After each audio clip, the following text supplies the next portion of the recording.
Game Changers: The Story of Venus and Serena Williams. Written by Lesa Cline-Ransome. Illustrated by James E. Ransom. Game Changers. Venus and Serena Williams, V and Mika, two peas in a pod, best friends. Everybody who saw them knew they were as close as two sisters could be. They grew up in the shadows of each other. First, Venus was born in June of 1980. Little sister Serena came right behind her in September of 1981. Whatever Venus did, Serena followed. So when their father took Venus to the tennis court to begin lessons, Serena begged to go along. 6 days a week they rose before the sun. Sleepy-eyed, the girls rolled out of the bed they shared, climbed into their dad's run-down VW bus, and squeezed between their 3 older sisters, rackets, and a shopping cart filled with tennis balls and brooms.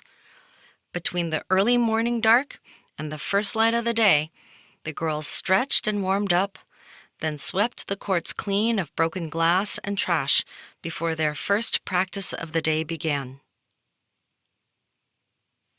Neighborhood folks laughed at a father, Richard, with tennis ambitions and a Compton address. But Richard's dreams soared far beyond the rough-and-tumble streets outside of Los Angeles County, California. From the beginning, tennis was a family affair.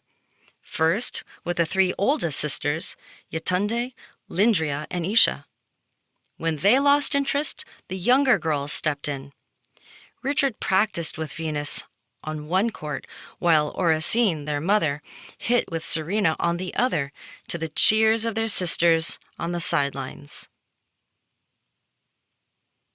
It wasn't long before their father's dreams became their own.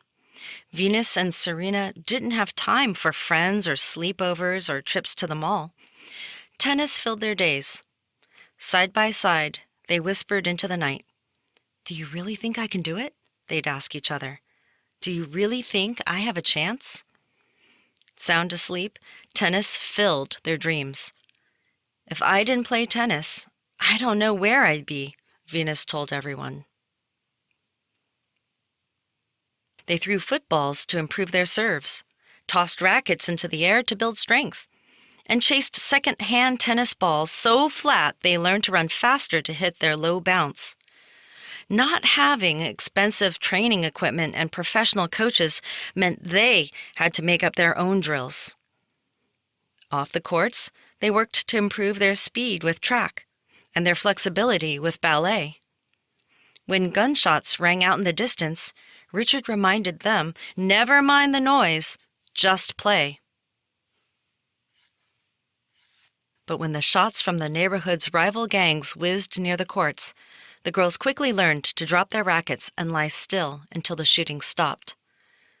The public courts of East Compton Park, with grass poking through the cracks in the cement and chain-link nets, looking nothing like the courts they saw on television where their favorites, John McEnroe, Monica Seles, and Pete Sampras, played.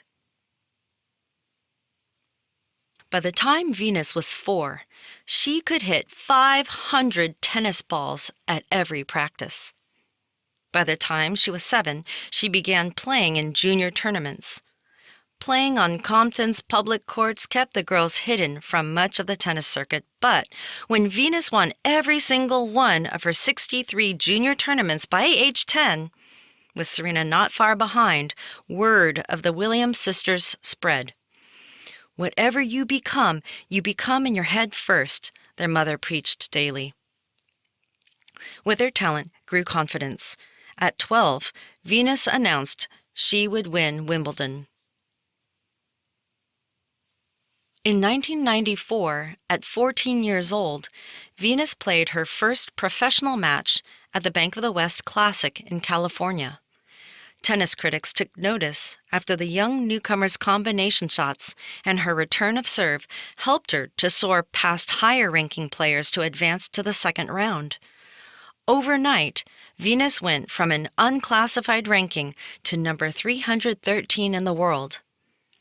"Your time will come," Venus comforted Serena, sad to not be sharing the spotlight with her sister. When the press surrounded Richard, asking if Venus would be the next #1 player, Richard smiled. "Have you seen my other daughter Serena play?"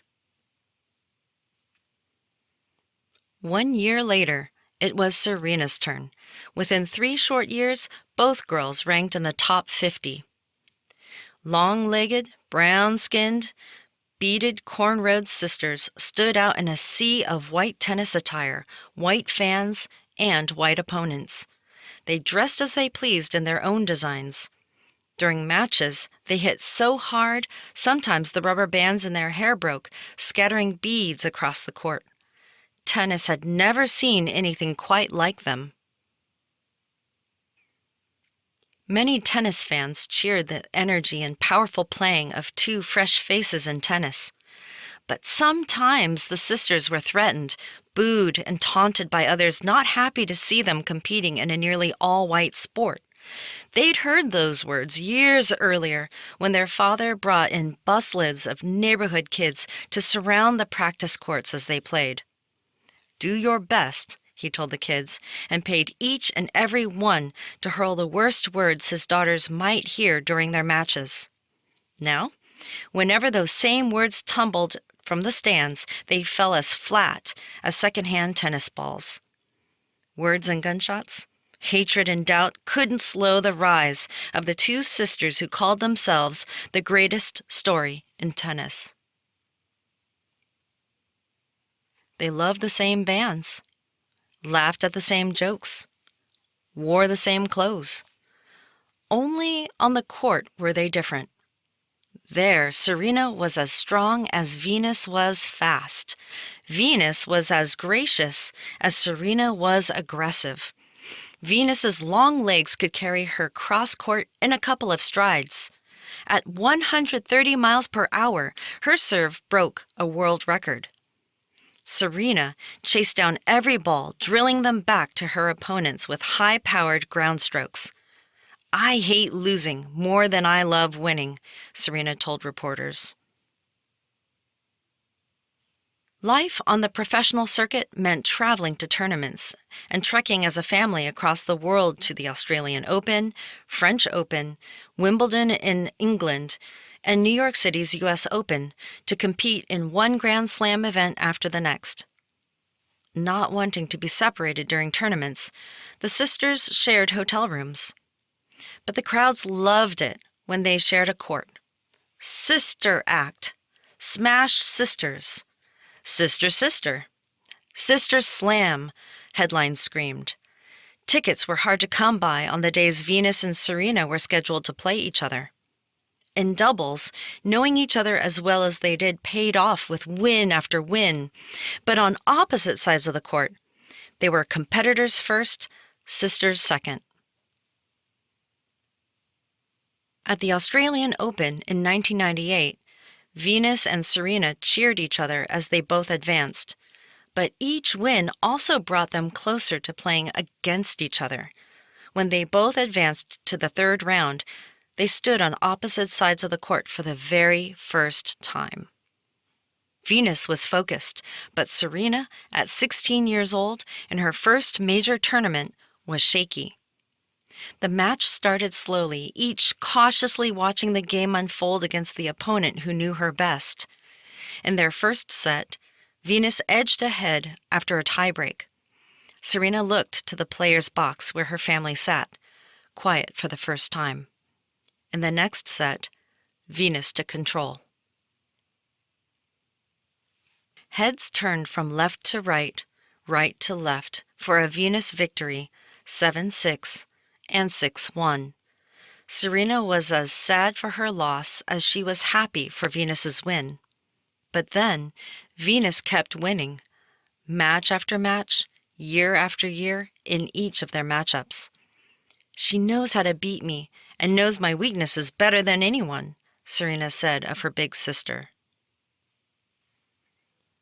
In 2000, they traveled to Sydney, Australia for the Olympics and returned home wearing the gold medals they earned together for the United States in doubles. In 2002, they faced each other again in the finals of the French Open. With each round she advanced, Serena pushed aside thoughts of their earlier matches and of Venus's successes. While their family again sat quietly in the stands, Venus served big for the first set and took the lead, but Serena broke serve and won.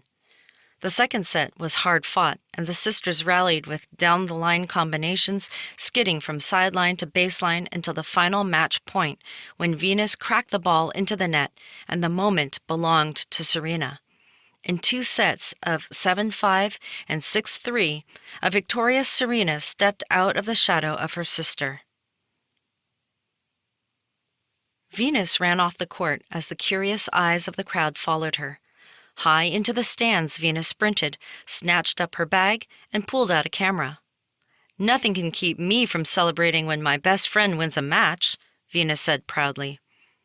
The crowd stood to applaud, and Venus snapped shot after shot of Serena on the victory stand.